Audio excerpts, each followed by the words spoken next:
How power hides behind compassion, the Machiavellian trick. Exposed. The smile that silences you. Not all power looks like dominance. Sometimes it looks like kindness. The soft voice, the gentle hand, the one who understands you. They don't shout, they don't command, they empathize. And that's why it works. Because when power wears compassion like a mask, it doesn't need force. It has favor. You let your guard down. You don't question their intentions. You thank them. You trust them. And slowly, almost invisibly, you stop noticing how much you bend. You call it respect. They call it care. But somewhere inside, you feel the shift. Your opinions grow quieter. Your instincts get overridden. Your yeses become automatic. Because how can you say no to someone who's only trying to help? This is the trick. Not overt control, but subtle compliance. Not coercion, but emotional leverage. It's the Machiavellian playbook rewritten for a modern world. Control through comfort. Power through softness. You feel guilty resisting. You feel mean questioning. You feel selfish for needing space. But that's the point. They don't dominate you. They domesticate you. They don't take your voice. They teach you to silence it yourself, in the name of peace. This is the face of power today. Not armored and loud, but soothing, supportive, strategic. And by the time you realize something's off, you're already deep inside the trap. Next, we'll dig deeper into how this dynamic forms and why it's so easy to miss until it's too late. The cage you call kindness. They never tell you what to do. They just suggest. They don't punish. They just withdraw. They don't demand. They express concern. You call it care, but your body calls it caution. Every time you speak your truth, their face changes. Subtle disappointment. A shift in tone. A pause too long to be innocent.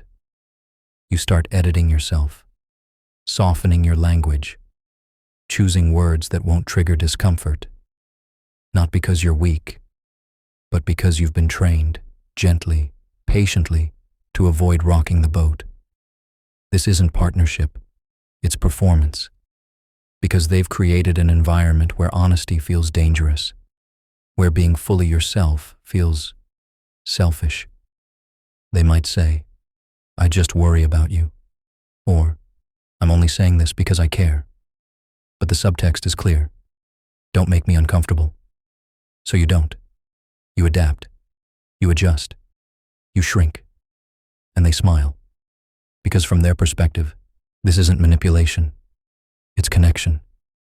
They genuinely believe they're helping. They genuinely think they're right. But power wrapped in good intentions is still power. And you're not free. Because now, your peace is conditional. Your voice is negotiated. And the cost of honesty is too high to pay. Next, we'll explore how these dynamics evolve, and why those who mean well are often the hardest to walk away from. The script of subtle control. There's a pattern to it, a rhythm, a script that plays out, not on stage, but in small, everyday moments. It starts with a favor, something helpful, something thoughtful. Then comes the support, the unsolicited advice, the soft reminders of how they've been there for you. And soon, the lines blur. Where does care end and control begin? You stop noticing when decisions are no longer yours. You ask for their opinion before your own. You find yourself waiting for approval, not consciously, but reflexively. This is not a partnership. It's a quiet power structure built on gratitude. You feel bad pushing back. You feel disloyal questioning motives. You feel wrong for needing distance. And why wouldn't you? They've never yelled. They've never hit. They've never threatened. But they don't need to. They've built a house where you decorate the walls. But they own the foundation. you do try to step outside, the reaction is calm, but sharp. I just don't understand why you're being like this. That sentence alone can unravel you. Because now, you're the problem. You're the one disrupting the peace. You're the one being difficult. But this isn't peace. This is submission with soft edges. And once you see it, really see it, you can't unsee it. Next, we'll unpack the emotional cost of staying in these dynamics, and why freedom often starts with one terrifying, liberating word: no. If something in these words feels uncomfortably familiar, don't look away. You're not too sensitive. You're waking up. And spaces like this, they exist so you don't have to do it alone. Come back. Stay close. Let's walk this clarity together. The sacred act of saying no.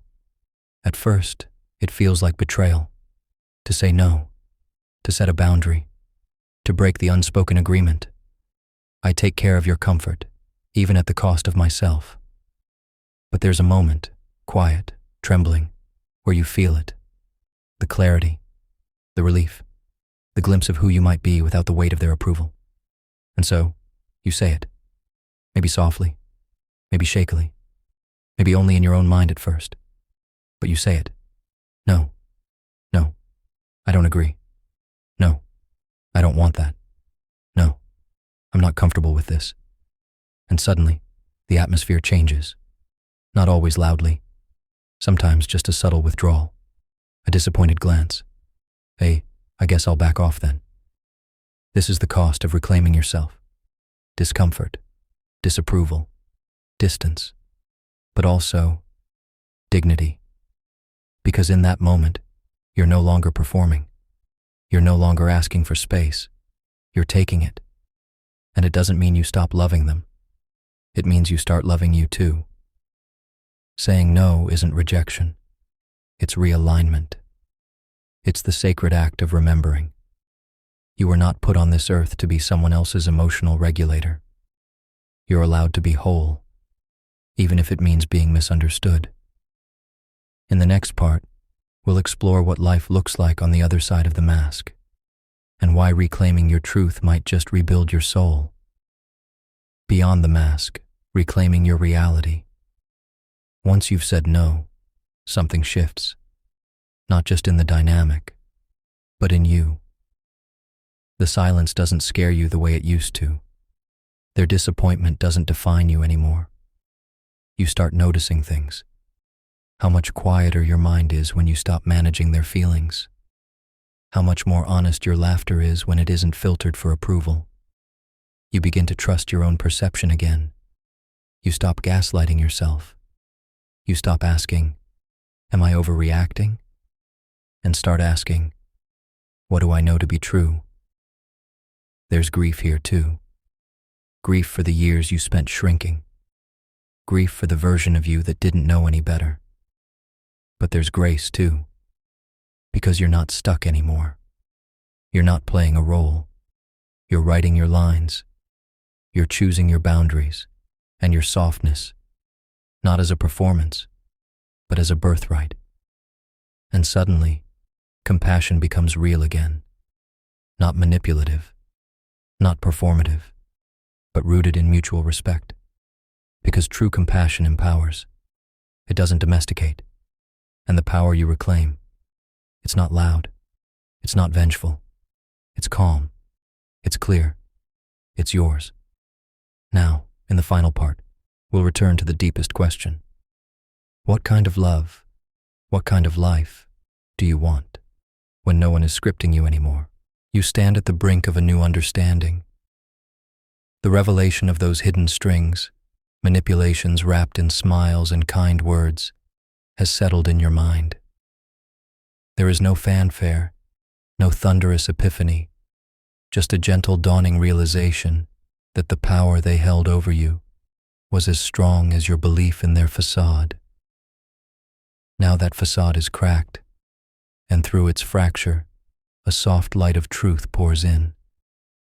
At first, this light may feel stark and lonely, an emptiness where once was the comforting weight of their guidance. It is natural to grieve the illusion that gave you solace.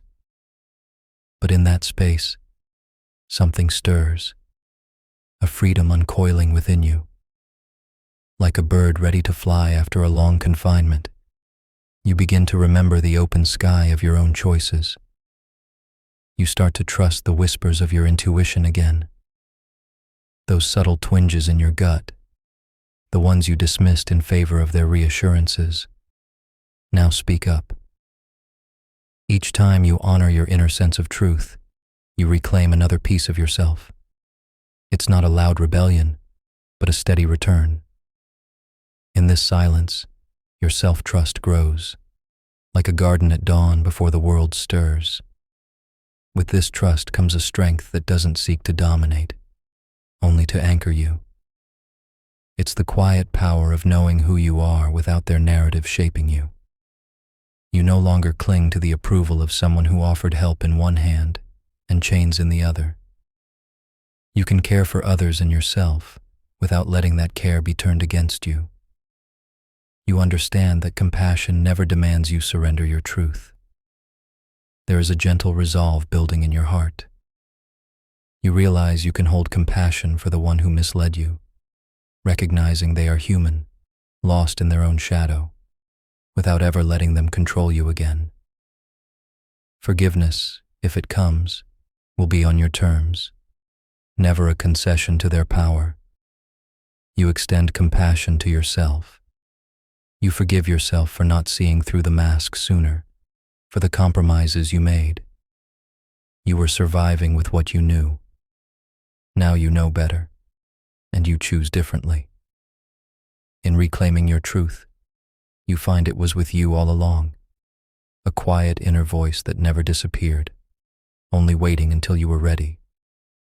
The truth you hold feels warm and steady, not a blazing fire, but a calm lantern guiding you forward. You carry this light as you step out of the shadow they cast over your life. The world might not notice this change in you. No dramatic outburst, no grand declaration. Yet everything is different. The chains that held you were invisible to others, as is your liberation. But you feel it. In the privacy of your soul, there is a lightness, a sense of coming home to yourself. What you gained is subtle but profound, an inner freedom that radiates in every choice you now make. As you move forward, you do so gently, with wisdom. You have learned to tell genuine kindness from kindness used as a tactic. You know your empathy is a gift, one you will share only where it is deserved, and also with yourself.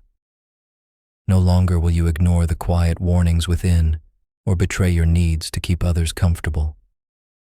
This ending is not an end, but a soft dawn after a long night. With the darkness exposed, morning comes in gentle hues rather than blinding light. You step into this dawn humble but strong. Lessons from this journey live in your bones. No cage confines you now. You walk forward with calm assurance. This quiet liberation is yours, earned by your courage to see, to accept, and finally to let go.